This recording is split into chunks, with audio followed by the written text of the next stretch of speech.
दोस्तों ये कहानी है मेरी खूबसूरत मोहब्बत, जिसका थंबनेल मैंने चेंज कर दिया है, तो आप कंफ्यूज ना हो। टाइटल देखकर क्लिक कर सकते हैं। मेरी 2 दिन से तबीयत ठीक ना होने की वजह से वीडियो समय पर नहीं पहुंच पा रही है, उसके लिए मैं क्षमा मांगती हूं। अगर आप इस कहानी के पहले का भाग आपको नहीं मिला है तो आप हमें कमेंट में बताइए, मैं उसका लिंक आपको दे दूंगी। आदर्श ने अमृता को फ़ोन किया और बोला, कुछ दिनों से ठीक से सो नहीं पाई हो तुम।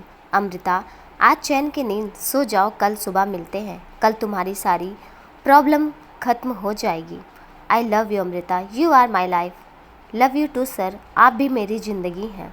अमृता आदर्श से बोली, और मुझे आप पर और आपकी बातों पर पूरा भरोसा है। और फिर वह दोनों फ़ोन रख कर सो जाते हैं। आज आदर्श चैन की नींद सोया था। अगली सुबह आदर्श जल्दी ही घर से कॉलेज के लिए निकल गया था। अमृता और रश्मि भी आज हॉस्टल से जल्दी निकल गए थे। वह आज कॉलेज से पहले आदर्श से मिलने वाले थे। हॉस्टल के पास ही एक कैफ़े था। आदर्श वहाँ बैठा रश्मि और अमृता का इंतज़ार कर रहा था। कुछ देर में रश्मि और अमृता भी आ गए और आदर्श के पास जाकर बैठ गए। आदर्श अमृता की ओर देखते हुए बोला, हाय अमृता, कैसी हो तुम? मैं ठीक हूँ सर, आप कैसे हैं? अमृता बोली, मैं भी ठीक हूँ अम्मू। आदर्श बड़े ही प्यार से अमृता को देखते हुए बोला। आदर्श का उसे अम्मू कहना और इतने प्यार से देखना अमृता को बहुत ही अच्छा लग रहा था। उसे आदर्श पर पूरा भरोसा था कि वह हर हाल में उसका साथ निभाएगा। मैं जानता हूँ तुम्हें मुझ पर पूरा भरोसा है और मैं तुम्हारा यह भरोसा कभी भी नहीं तोड़ूंगा। एक बात हमेशा याद रखना कि मैं हमेशा तुम्हारे साथ हूँ और तुम्हारे साथ ही रहूँगा। अमृता, अपना फ़ोन निकालो और एक बार उस वीडियो को ध्यान से देखो, आदर्श बोला। लेकिन सर, वह वीडियो में देख चुकी हूँ, अब उसे फिर से देखने से क्या होगा? अमृता बोली, बहुत कुछ होगा, तुम देख तो लो एक बार, आदर्श बोला। अमृता ने अपना फ़ोन निकाला और वह वीडियो फिर से देखने लगी। रश्मि भी उसके साथ बड़े ध्यान से वीडियो देख रही थी। जैसे ही उन दोनों को कुछ समझ आया तो वह एक दूसरे का चेहरा देखने लगी। अमृता बोली, अरे यार, यह तो मैं भी कितनी पागल हूँ, कब से परेशान हुए जा रही हूँ, मैंने भी ध्यान नहीं दिया यार। रश्मि बोली, वही तो, तुम तो खाली परेशान हुए जा रही थी और साथ में मुझे भी परेशान कर दिया था। मुझसे बात ना करके मुझे तो ऐसा लगा था जैसे तुम मुझसे कभी बात करोगी ही नहीं। वैसे बात करती कैसे नहीं तुम, मैं ऐसा कभी होने नहीं देता। आदर्श बोला, थैंक यू सर, आपने मेरी तो प्रॉब्लम सॉल्व कर दी। मैं तो कुछ समझ ही नहीं पाई थी। अमृता आदर्श को देखते हुए बोली, कैसे समझोगे, इसमें दिमाग की ज़रूरत पड़ती है, वह तो तुम्हारे पास है ही नहीं। आदर्श अमृता को चिढ़ाते हुए बोला, क्या बोला आपने, मेरे पास दिमाग नहीं है? अमृता आदर्श को घूरते हुए बोली। आदर्श दांत दिखाते हुए बोला, हाँ यही बोला मैंने, दिमाग में तो सिर्फ तुम्हारे लड़ाई झगड़ा भरा रहता है। थोड़ा ध्यान से या वीडियो देख लेती तो उसी टाइम समझ आ जाता तुम्हें कि या तुम नहीं हो, किसी ने तुम्हें इतनी आसानी से बेवकूफ़ बना दिया और तुम बन भी गई। कैसे इंसान हैं आप? आपने मुझे बेवकूफ़ बोला।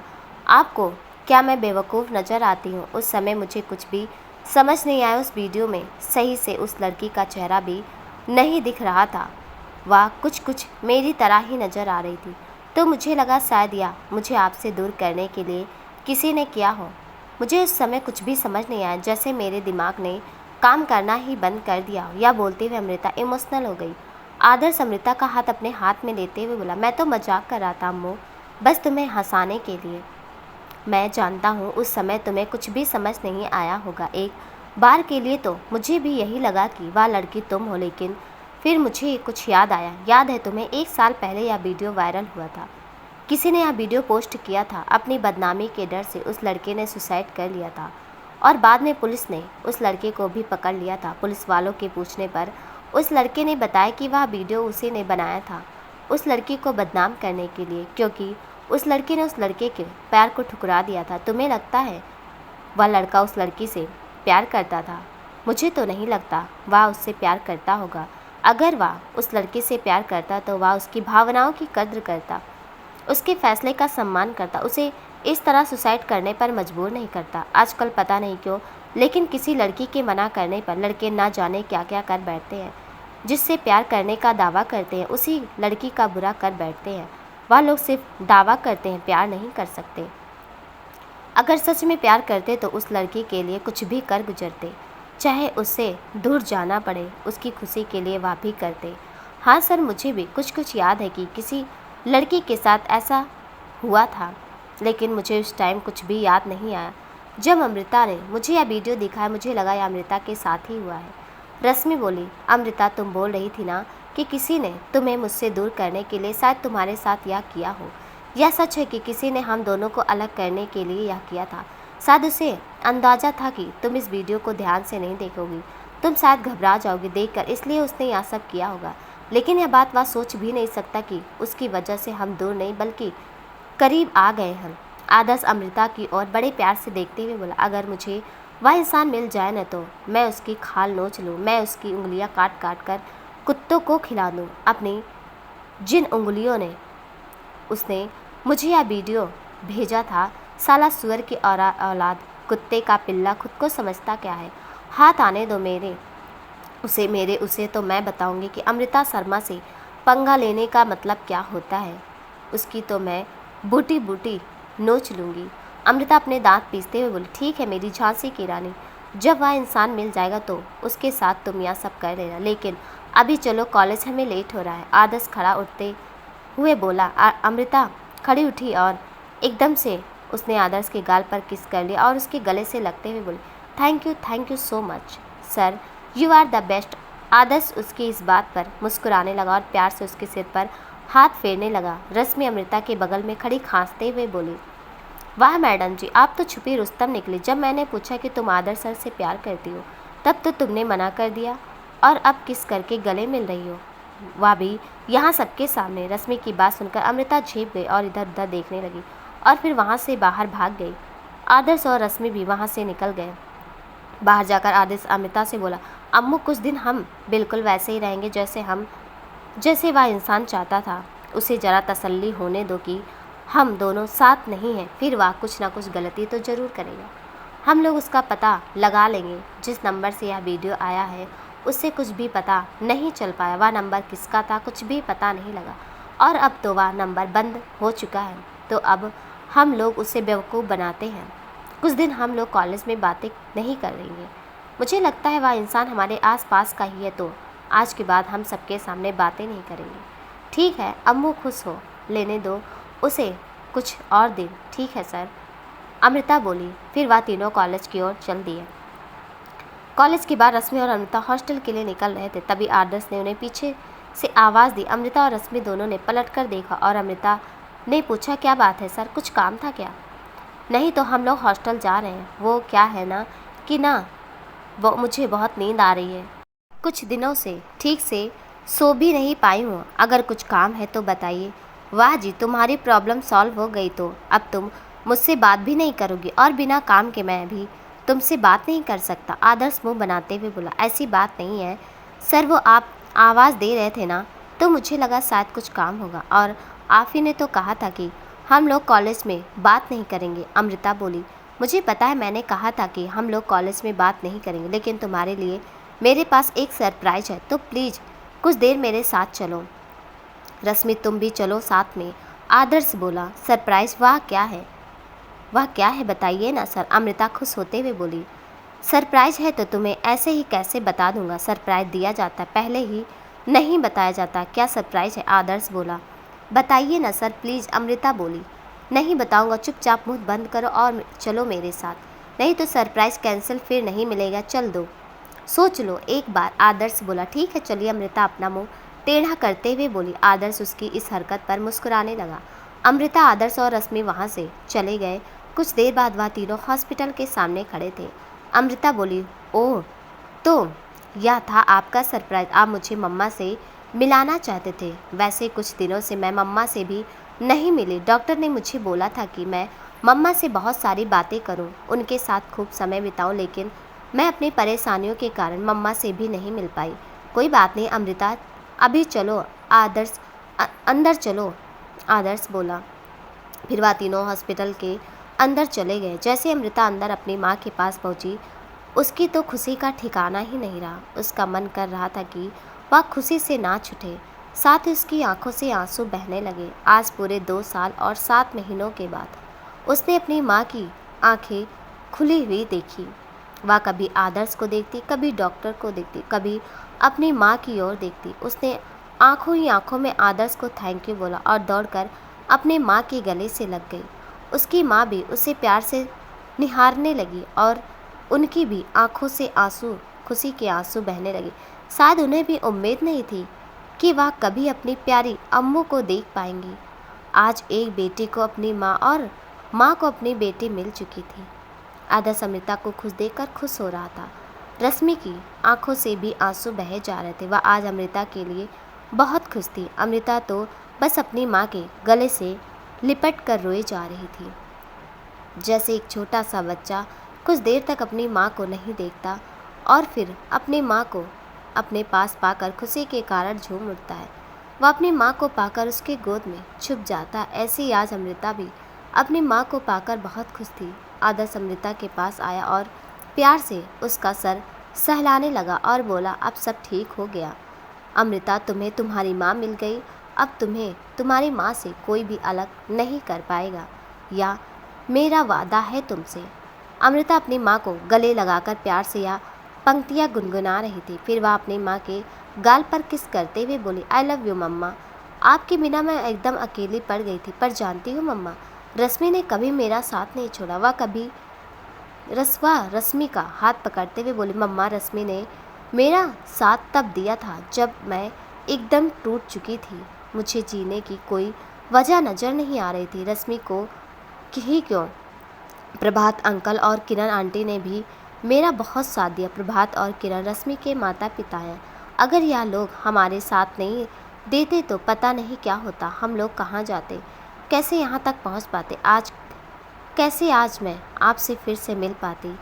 अमृता की बात सुनकर अमृता की माँ ने प्यार से रश्मि के गाल पर हाथ फेरा और उसका हाथ पकड़कर अपने पास बिठाते हुए बोली, थैंक यू बेटा, हमेशा मेरी अम्मू का साथ देने के लिए, हमेशा उसके साथ रहने के लिए। जितना तुम लोगों ने हमारे लिए किया है इतना कोई किसी के लिए नहीं करता।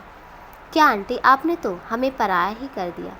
आप मेरे लिए मेरी माँ की तरह हैं और अम्मू यह तो मेरी जान है। ये खुश है तो मैं भी खुश हूँ। रश्मि आस्था जी के गले लगते हुए बोली, मैं जानती हूँ रस्सू, तुम मुझसे बहुत प्यार करती हो। सच कहूँ तो तुम भी मेरी जान हो। अमृता रश्मि के गाल खींचते हुए बोली, आंटी 2 दिनों में मम्मा पापा भी आ रहे हैं आपसे मिलने। वाले लोग बहुत खुश हैं आपके ठीक होने की बात सुनकर। मम्मा आपसे बात भी करना चाहती हैं, शायद शाम तक कॉल करेंगी। रश्मि बोली, बेटा वह लड़का कौन था जो कल आप लोगों के साथ हॉस्पिटल आया था? अमृता की माँ बोली, मैं आपके सामने हाजिर हूँ, वह लड़का मैं ही था आंटी। आदर्श अंदर आते हुए बोला, अरे आओ बेटा, मैं आपके ही बारे में पूछ रही थी। आस्था जी बोली, मम्मा या आदर्श सर हैं हमारे सीनियर और हमारे बहुत अच्छे दोस्त भी, या बहुत अच्छे इंसान हैं मम्मा। अमृता बोली। फिर वह सब लोग साथ में बैठकर बातें करने लगे। उधर कॉलेज में भी सभी को इस बारे में पता चल गया था कि अमृता की माँ जिंदा है और कुछ समय पहले अमृता की ज़िंदगी में बहुत कुछ गलत हुआ था। आज रश्मि कॉलेज गई हुई थी और अमृता अपनी मम्मा के साथ ही थी। हाय रश्मि, कैसी हो? अमृता कहाँ है? आज वह नहीं आई कॉलेज और उस दिन भी वह मुझे कुछ परेशान लग रही थी। क्या बात है? मैं पूछना चाह रहा था पर समय नहीं मिला, निखिल बोला। रश्मि ने निखिल को यह सब बताया जो इन दोनों हुआ था। साथ ही यह सब भी बताई कि अब अमृता बहुत खुश है, वह अपनी माँ से फिर से मिल पाई है। फिर रश्मि बोली, वह बहुत कुछ दिनों से परेशान थी वीडियो वाली बात को लेकर, लेकिन आदर्श सर की वजह से सब कुछ ठीक हो चुका है। वह वीडियो किसी और का था, बस हमें उस इंसान का पता नहीं चल पाया जिसने यह सब किया था, लेकिन हम लोग पता लगा कर रहेंगे कि यह सब किसने किया। 1-2 दिन में माँ को हॉस्पिटल से डिस्चार्ज मिल जाएगा। अभी तक मुझे कहीं किराए में कमरा नहीं मिला, मैं मम्मा को लेकर कहाँ जाऊँगी? मुझे कुछ समझ नहीं आ रहा। अमृता आदर्श से बोली, चिंता मत करो अम्मू, तुम बस माँ का ध्यान रखो, कमरा मैंने देख लिया, तुम्हें कोई परेशानी नहीं होगी। आदर्श बोला, मैं आपको किस बात के लिए धन्यवाद बोलूँ? आपके पास तो मेरी हर परेशानी का हल होता है। आप मेरी ज़िंदगी में बस खुशियाँ ही खुशियाँ लेकर आए हैं। यह बोलते हुए अमृता आदर्श के गले लग गई। उसकी आंखों से आंसू बहने लगे। अपनी जान के लिए मैं इतना नहीं कर सकता क्या? लेकिन मैंने यह सब तुम्हारी आंखों में आंसू देखने के लिए नहीं किया। है मैं तुम्हारे ओठों में मुस्कान देखने के लिए क्या है। मैं भी थोड़ा लालची हो गया हूँ तुम्हारे ओठों की मुस्कान देखकर। मुझे खुशी मिलती है, बस अपनी खुशी के लिए मैं यह सब करता हूँ। तुम्हारी खुशी के लिए तो मैं कुछ भी कर सकता हूँ। अमृता, तुम मेरी ज़िंदगी हो, तुमने ही मुझे प्यार करना सिखाया, मुझे प्यार का मतलब बताया। तुम खुश हो तो मैं भी खुश हूँ। अमृता आदर्श से बोले। अमृता आदर्श बोला। अमृता ने आदर्श के गालों को अपने होठों से छू लिया और बोली, आपसे ही मेरी खुशियाँ जुड़ी हैं सर, आपके बिना मैं कुछ भी नहीं हूँ। कॉफ़ी पियोगी? आदर्श अमृता से बोला। वैसे तो मुझे चाय पसंद है, लेकिन चलिए आपके साथ कॉफ़ी पी लेते हैं। अमृता बोली, अगर तुम्हें चाय पीनी है तो चलो चाय ही पी लेते हैं। आदर्श बोला, नहीं कॉफ़ी चलेगी। अमृता बोली, ठीक है चलो कैंटीन चलते हैं, फिर तुम रश्मि को भी बुला लो। आदर्श बोला। अमृता ने रश्मि को फ़ोन किया और वह तीनों कैंटीन की ओर चल दिए। आज अमृता की मम्मा को हॉस्पिटल से डिस्चार्ज मिल गया। आदर्श उन सबको किराए के मकान में लेकर गया। उस मकान में एक हॉल, 2 बेडरूम और एक किचन था। आंटी, यह रहा आपका अपना घर। अगर आपको कभी भी किसी भी चीज़ की ज़रूरत पड़े तो प्लीज़ मुझे बताइएगा। आप मेरे लिए मेरी माँ समान हो, तो मुझसे कोई कुछ भी कहने में हिचकिचाहट मत कीजिए, नहीं तो मुझे लगा कि आप मुझे अपना मानते ही नहीं हैं। आदर्श आस्था जी से बोला, जी बेटा, अगर हमें किसी चीज़ की ज़रूरत होगी तो हम आपसे बेझिझक बोल देंगे। आप हमारा इतना साथ दे रहे हैं, इसके लिए हम आपके सदा आभारी रहेंगे। आस्था जी आदर्श से बोली, कैसी बात कर रही हैं आप आंटी जी, मैं आपका अपना ही हूँ, तो इसमें आभार व्यक्त करने की क्या ज़रूरत है। आप बस अपना ध्यान रखिए और अमृता के साथ खूब खुश रहिए। आपको उसने हर पल बहुत याद किया है। आदर्श बोला। फिर वह अमृता से बोला, अमृता, मैंने सारी ज़रूरत का सामान रखवा दिया है, फिर भी अगर तुम्हें किसी चीज़ की ज़रूरत हो तो मुझे बताना। अभी मैं चलता हूँ, कल आऊँगा आंटी से मिलने। ठीक है सर, अमृता मुस्कुराते हुए बोली। अगले दिन रश्मि की मम्मी पापा भी आस्था जी से मिलने वहाँ आए। वह लोग कुछ दिन उनके साथ रहकर वापस चले गए। कुछ दिन ऐसे ही निकल गए थे। अमृता रश्मि कॉलेज जाते और बाकी का समय आस्था जी के साथ बिताते थे। कभी कभी आदर्श भी आस्था जी से मिलने आया करता था। घर के अलावा बाहर कहीं आदर्श और अमृता का मिलना नहीं हो पाया था। आदर्श जब भी घर पर आता आस्था जी के साथ खूब सारी बातें किया करता था। आस्था जी भी आदर्श को पसंद करने लगी थी। वह मन ही मन सोच रही थी कि आदर्श अमृता के लिए बहुत ही अच्छा जीवन साथी साबित होगा। साथ ही उन्हें इस बात का भी अंदाज़ा था वह दोनों एक दूसरे को पसंद करते हैं। कॉलेज का एक साल यूं ही देखते देखते बीत गया था। नई क्लासेज, नए स्टूडेंट्स और नए एडमिशन का सिलसिला एक बार फिर से शुरू हो चुका था। कुछ दिन इन सब में बीत गए थे। आज निधि के बड़े भाई की इंगेजमेंट थी। निधि ने अपने सारे दोस्तों को इंगेजमेंट में बुलाया था। अमृता और रश्मि को तो निधि और प्रिया दोनों ने ही इनवाइट किया था। उधर आदर्श तैयार होकर घर से निकल रहा था। अरे आदि बेटा, हम भी साथ चलेंगे, थोड़ी देर और रुक जाओ, अभी तो टाइम है एंगेजमेंट में। आदर्श की माँ बोली। माँ, आप लोग दूसरी गाड़ी लेकर आ जाइएगा, मैं अपने दोस्तों के साथ जा रहा हूँ। आदर्श बाहर की ओर जाते हुए बोला। अरे रश्मि, जल्दी करो यार, कितनी देर करोगी। आदि सर कब से बाहर खड़े होकर हार्न बजाए जा रहे हैं। अमृता बोली। वाह मैडम जी। आदर्श सर से आदि सर। मैं तो कहती हूँ अब तुम आदि बेबी कहना शुरू कर दो। रश्मि बोली। चुप करो तुम और अपनी बकवास बंद करो। जितना ध्यान तुम्हारा इन फालतू की बकवास में लगता है, उतना अगर तैयार होने में लगाती तो कब के तैयार होकर हम लोग चले गए होते। अब अपनी बकवास बंद करो और जल्दी चलो। यह कहकर अमृता अपनी माँ को बाय बोलकर बाहर चली गई। हाय, लगता है आज तुम्हारा मुझे मार डालने का इरादा है। हम तो वैसे भी ही मर मिटे हैं तुम पर, तो फिर इन कातिल अदाओं से हमें फिर से क्यों मारने पर तुली हुई हो। आदर्श अपने दिल पर हाथ रखते हुए बोला। आप बिना। अमृता बोली। आदर्श अमृता के चेहरे पर आई हुई लटों को पीछे करते हुए बोला। बहुत खूबसूरत लग रहे हो तुम, दिल कर रहा है तुम्हें अपनी बाहों में भर लूं। आदर्श की बात सुनकर अमृता शर्मा गई। ओए होए मेरी जान, ब्लश कर रही हो, तुम्हारा शर्म से लाल चेहरा और भी खूबसूरत लगता है। थैंक यू मेरी जान, मेरी ज़िंदगी में आने के लिए। आदर्श बोला। वाह जी, मेरे देर से आने का फ़ायदा उठाया जा रहा है। रश्मि बाहर आते हुए बोली। रश्मि, जी अगर आप थोड़ी देर से आती तो आपका क्या चला जाता। थोड़ा सा समय तो हमें हमारी जान के साथ बिताने देती। आदर्श बोला। आप कहें तो मैं वापस अंदर चली जाऊं। रश्मि बोली। आप दोनों अपनी ये बकवास बंद कीजिए और चलिए, अमृता बोली। और वह तीनों वहाँ से निधि के घर की ओर निकल गए। लेकिन कोई था जिसे उनकी यह खुशी बर्दाश्त नहीं हो रही थी। कौन था जिसे अमृता और आदर्श की खुशी नहीं बर्दाश्त हो रही थी? देखते हैं अगले भाग में। कहानी कैसी लगी कमेंट में ज़रूर बताइएगा और कहानी का अगला भाग देखने के लिए प्लीज़ चैनल को सब्सक्राइब कर दीजिएगा। साथ में बेल आइकन भी प्रेस कर दीजिएगा ताकि मेरी आने वाली हर वीडियो का नोटिफिकेशन आपको मिल जाए।